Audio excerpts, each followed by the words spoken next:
মন্দিরের চারিপাশটা ভীষণই সুন্দর।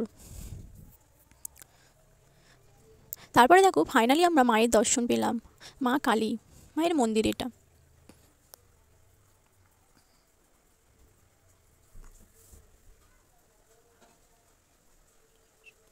তো এই মন্দিরটা ভীষণই সুন্দর একটা মন্দির। তারপরে দেখো এটা বাবা শিবের মন্দির। হাই বন্ধুরা, কেমন আছেন সবাই? আশা করছি ভালো আছেন। আমার নতুন আরও একটি ব্লগে তোমাদের সবাইকে স্বাগত জানাই। তো চলো পুরো ভিডিওটা দেখতে থাকো, আশা করছি ভালো লাগবে। তো এখন বিকাল 4টে বাজে। তো আমরা সবাই মিলে চলে আসলাম মলিঘাটি মন্দিরে। তো আমি, বোন, মামা, মামি, তো আমরা সবাই মিলে চলে আসলাম মলিঘাটি মন্দিরে। আজকে যেহেতু মামির বার্থডে, সেই উপলক্ষে আমরা সবাই চলে আসলাম। তো প্রথমে দেখো দক্ষিণা কালী মায়ের মন্দির, মাঝখানে রয়েছে বাবা শিবের মন্দির। তারপরে দেখো মন্দিরের চারিপাশটা ভীষণই সুন্দর। তারপরে দেখো ফাইনালি আমরা মায়ের দর্শন পেলাম, মা কালী মায়ের মন্দির এটা।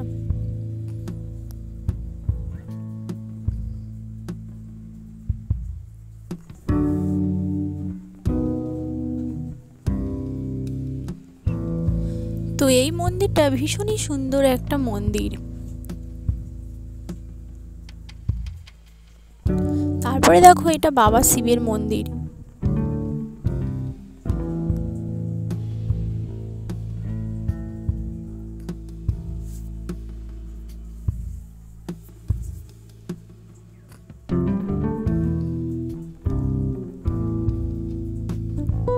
দেখো এটা বাবা শিবের মন্দির।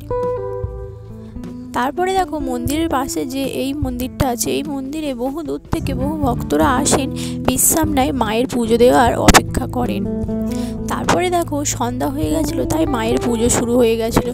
তো মায়ের পুজোর আরতি দেখার আমাদের খুবই ইচ্ছা ছিল, তো অনেকটা সন্ধ্যা হয়ে গেছিলো, তো তাই আমরা চলে এসেছিলাম।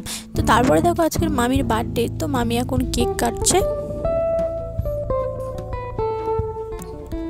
তারপরে দেখো এটা মামা আর মামি। তো মামা মামিকে কী গিফট দিয়েছিল সেটাই আমরা সবাই দেখছিলাম। তো দেখো এখন সন্ধ্যা হয়ে গেছে, তাই মন্দির ফাঁকা হয়ে গেছে। তো টাটা বন্ধুরা।